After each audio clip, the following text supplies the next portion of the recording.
Bismillahirrahmanirrahim. Assalamualaikum warahmatullahi wabarakatuh.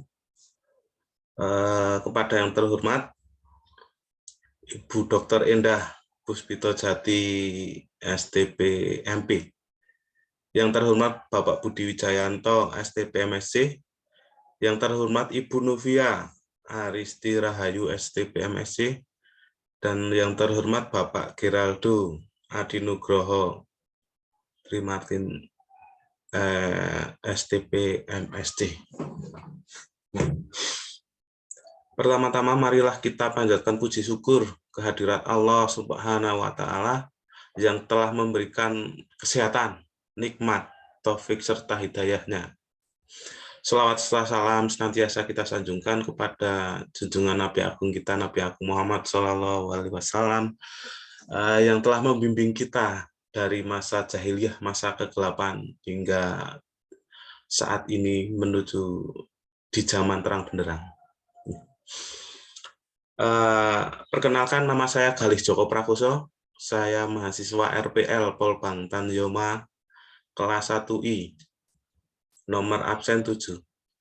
Saya bekerja sebagai POPT 2 wilayah kerja, yaitu wilayah Kecamatan Ngadirjo dan wilayah Kecamatan Klidung Kabupaten Temanggung.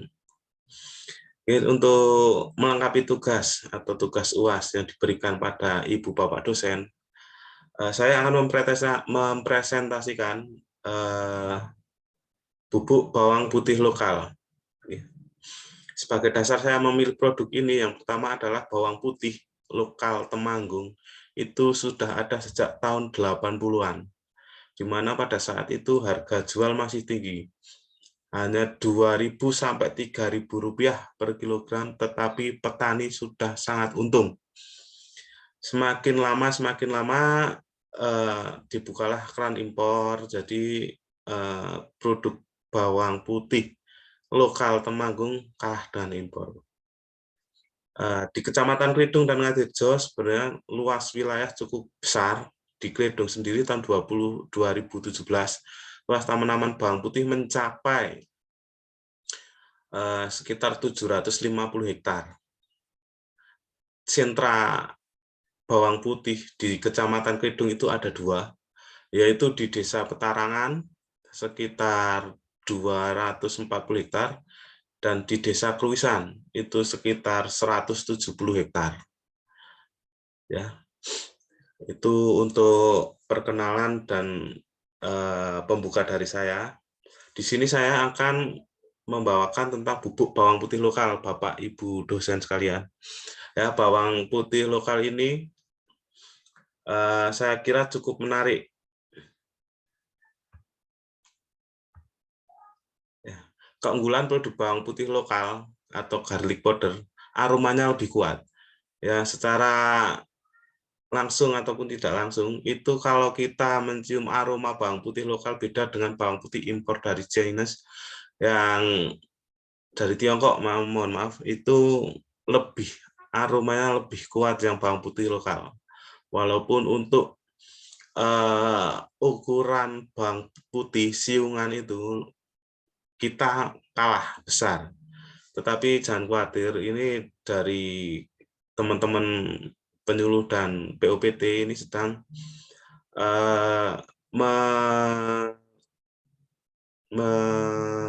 mencari bibit bawang putih lokal asli dari Petarangan Klidung Kabupaten Temanggung.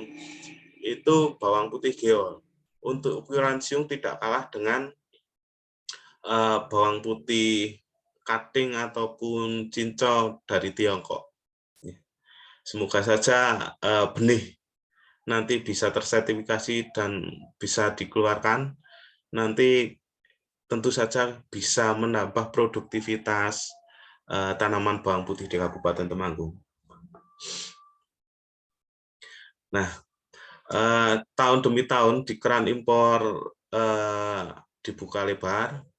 Ini di tingkat petani ini, Bapak Ibu dosen sekalian, mengalami penurunan harga.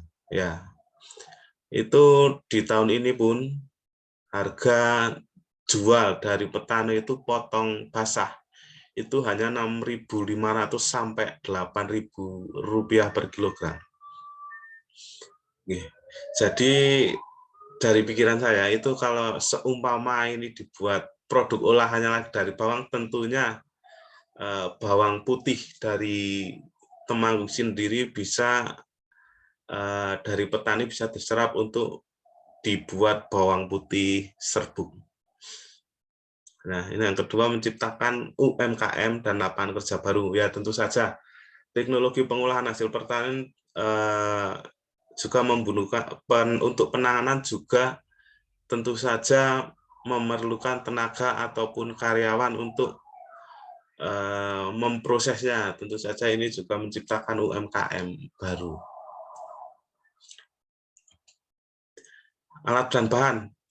Alat yang pertama itu pisau, yang kedua chopper, yang ketiga oven, yang keempat blender, yang kelima ini packing yang kita akan bahas nanti inti dari presentasi ini. Bahan tentu saja bawang putih lokal. Kalau untuk alas itu bisa menggunakan alas daun pisang. Nah, ini situasional. Jika produksinya besar, tentu saja kita tidak menggunakan bawang putih, tidak menggunakan daun pisang, tetapi menggunakan nampan stainless atau nampan buat oven. Alur pembuatan bawang putih ini cukup sederhana. Yang pertama adalah mengupas bawang putih. Ya, nanti kalau kecil-kecil mungkin mengupasnya itu tidak begitu sampai ke intinya, nanti juga yang penting itu bersih dari kotoran-kotoran dan benda-benda asing.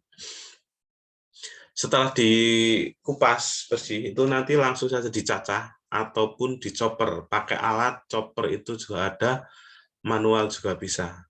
Yang tahap alur ketiga itu tahap pengeringan.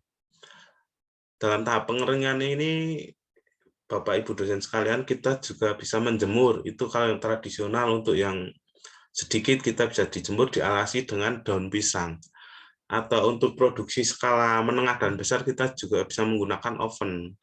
Nanti kalau oven kita menggunakan alas agar tidak lengket, itu menggunakan nampan yang dari bahan aluminium.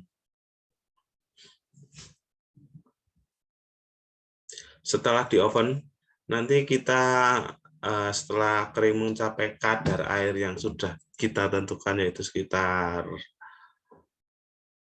10-12% kadar airnya, nanti kita bisa haluskan, itu digiling menjadi tepung, yaitu sudah menjadi tepung garlic.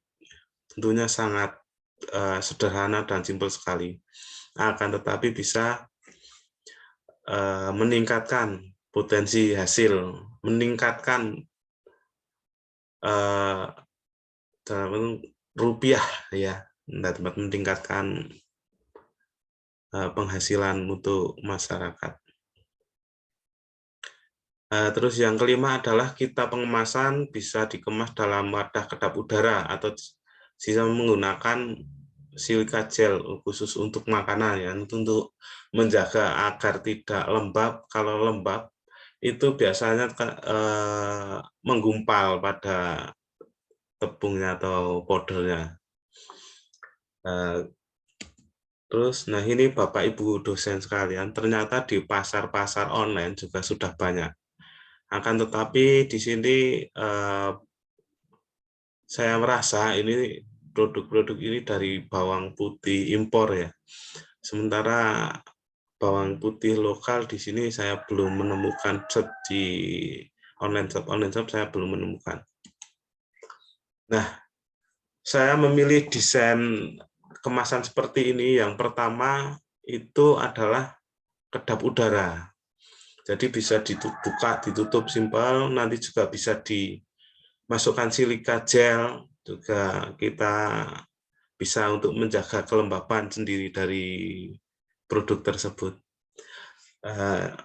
Saya rasa kemasan ini yang paling menarik daripada yang saset. Ya, memang harganya nanti lebih tinggi, tetapi setelah dihitung-hitung nanti juga akan masih mendapatkan untung. Untuk desain kemasan ini saya spesial garlic powder, spesial lokal garlic powder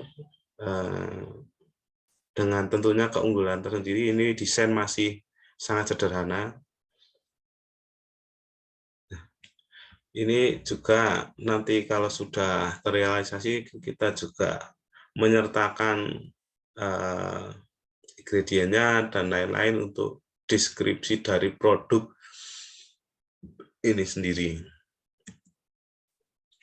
Mungkin demikian paparan yang saya sampaikan.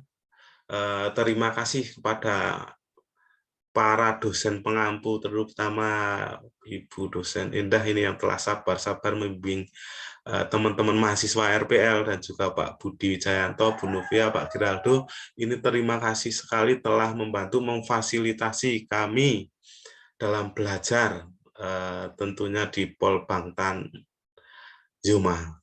Sekian dari saya, apabila ada kurang dan lebihnya, saya mohon maaf yang setulus-tulusnya. Billahi taufik wal hidayah. Assalamualaikum warahmatullahi wabarakatuh.